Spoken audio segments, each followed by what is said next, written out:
Tapi orang yang menentang hadis, dia takut silap. Sebab tu kadang-kadang dia goreng hukum. Bayangkan hari ni saya dengar seorang ustaz, tak terkenal mana, tapi dalam masjid-masjid Terengganu terkenal. Tak payah sebut nama lah. Kita tak nak jatuhkan martabat mana-mana orang. Hari ni saya dengar, orang kata, ustaz tengok ada ilmu. Masya Allah, apa dia? Dia kata hukum dalam Islam, wanita tidak perlu ikut ke solat raya. Kejut juga. Dia kata, hukum, jom kita rujuk kepada hukum Islam, hukum agama. Imam Syafi'i, Imam Malik, Imam Ahmad, disebut nama imam.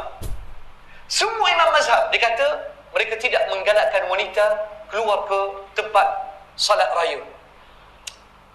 Sedangkan dalam Sahih Bukhari, Sahih Muslim, Sunan Abi Dawud, Al-Imam Tirmizi, hadis Ummu Atiyah, dia kata, amarana Rasulullah sallallahu alaihi wasallam an nukhrija al-bikra wa dawatil awatiq wal huyyad ila musallana. Allahu Rabbi. Hadis sahih.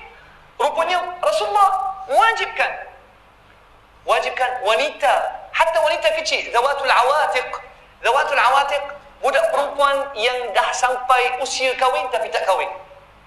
Al-bikr, anak dara. Rasulullah sallallahu alaihi wasallam perintah supaya wanita keluar menyaksikan salat raya di musalla. Jadi saya kata, ustaz ni mari mana?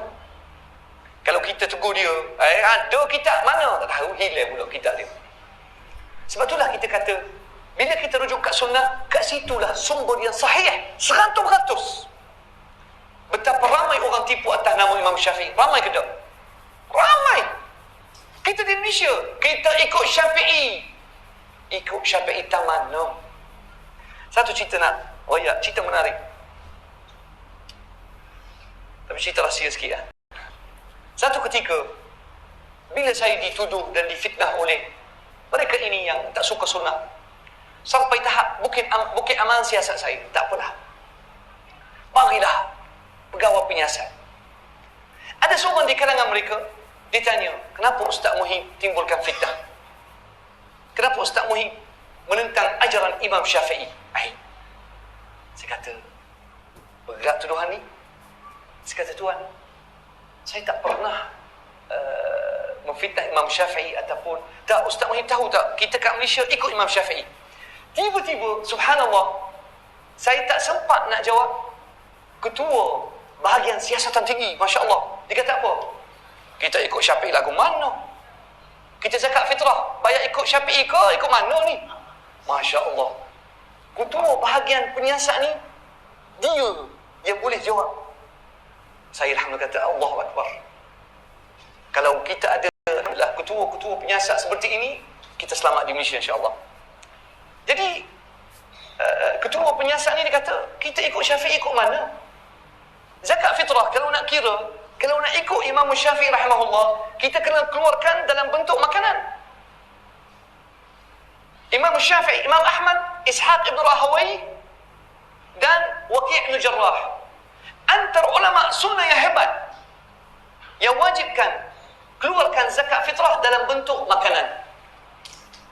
Kita kat Malaysia, minta maaf tanya, kalau amil zakat ni, dia terima zakat fitrah dalam bentuk duit ke ataupun makanan? Duit. Tahu tak ulama mana yang membenarkan kita keluarkan zakat fitrah dalam bentuk kewangan, wang? Siapa tahu? Naam? Majlis fatwa? Tak. Ada satu ulama terkenal yang mereka tak suka. Hanafi, naam. Ada satu lagi, Ibn Taymiyah rahimahullah. Ibn Taymiyah dikata juga kalau nak keluarkan nilai zakat fitrah dalam bentuk duit. Jadi kita ni di Malaysia ikut Ibn Taymiyah ke ikut Syafi'i? Cuba jawab. Ibn Taymiyah. Masalah kita, tuan-tuan rahmati Allah, kita kat Malaysia tak tahu ikut apa. Tapi kita hanya sebut Syafi'i. Tapi di Malaysia tak ikut Syafi'i pun. Tak ikut. Kita ikut sebenarnya perkara kita ikut Ibn Taymiyah. Hatta dalam bab zikir lepas salat. Bila saya kaji Al-Imam An-Nawawi rahimahullah, yang mereka mereka duk sanjung sangat, sedangkan dia seorang ulama hebat. Mereka tak ikut Imam Nawawi. Imam Nawawi dalam bab zikir lepas sembahyang, wa ma alaihi ashabuna alla yajhar al-imam bizikri ba'da as-salat.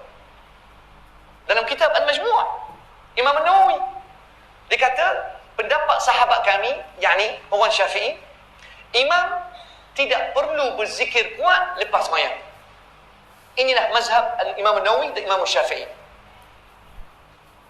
Jadi zikir kuat lepas sembahyang ini mazhab siapa?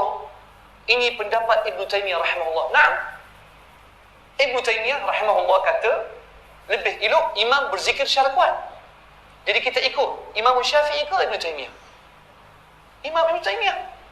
Tapi mereka kata kalau Wahabi ikut Ibn Taymiyah. Siapakah yang Wahabi sekarang ni? La haula wala quwwata illa billah. Jadi kenapa berlaku isu ni? Sebab kejahilan. Kejahilan tak pernah nak menyusahkan diri buka kitab dan baca. Dan satu lagi penipuan yang besar, bukan penipuan atas nama Rasulullah sallallahu alaihi wasallam sahaja, tapi penipuan atas nama imam-imam dan ulama. Imam Syafi'i kata, sedangkan Imam Syafi'i tak pernah kata. Tapi untuk habiskan satu sisi dialog ataupun perbincangan dan buat masyarakat takut kepada seorang ustaz yang bawa hadis, mereka akan gelar dia sebagai Wahabi. Tapi subhanallah terbalik, di akhir zaman terbalik, menjadi gelaran Wahabi adalah satu gelaran untuk orang yang bawa kebenaran. Kadang-kadang mereka kata, Wahabi sebab ikut Saudi. Tak, kita tak ikut mana-mana negara. Saudi tidak menggambarkan kita langsung. Tak ada kaitan. Tak ada kaitan. Jordan, tak ada kaitan. Kita ikut Al-Quran, qala Allah, qala Rasul, wa qala Sahabi. Itulah sandaran kita yang boleh menyelamatkan kita depan Allah Subhanahu Wa Taala. Jadi sebab itulah saya kata alhamdulillah, kalaulah Ustaz Glemor yang terkenal, Ustaz Kelantan itu, bila dikata kalau ikut Nabi terus, tinggalkan tuan guru, maka engkaulah Wahabi. Tak apalah. Alhamdulillah kalau begitu. Sebab Allah Subhanahu Wa Taala dah sebut segala hidayah bila ikut Nabi Muhammad sallallahu alaihi wasallam.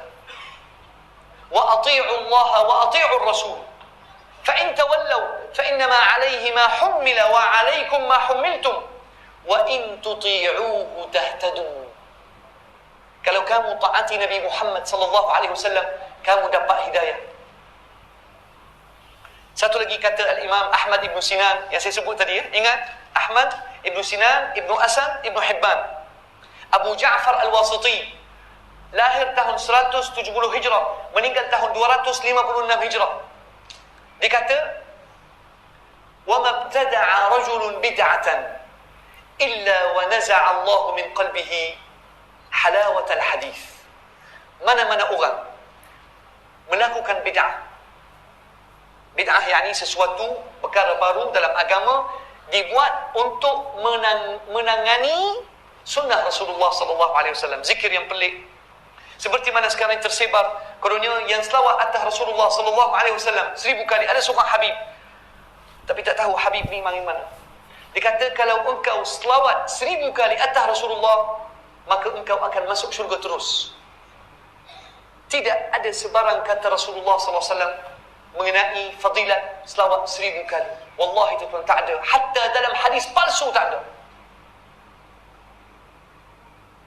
Engkau selawat 1000 kali atas Rasulullah, terus masuk syurga, tak payah sembahyang pun tak apa. Allahu Akbar. Dan engkau akan melihat Allah Subhanahu Wa Taala di akhirat. Tuan-tuan rahmati Allah, selawat atas Rasulullah sangat mulia.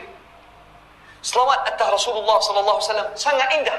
Tapi bagaimana awak boleh meletakkan angka tertentu, kemudian awak meletakkan satu pahala khusus?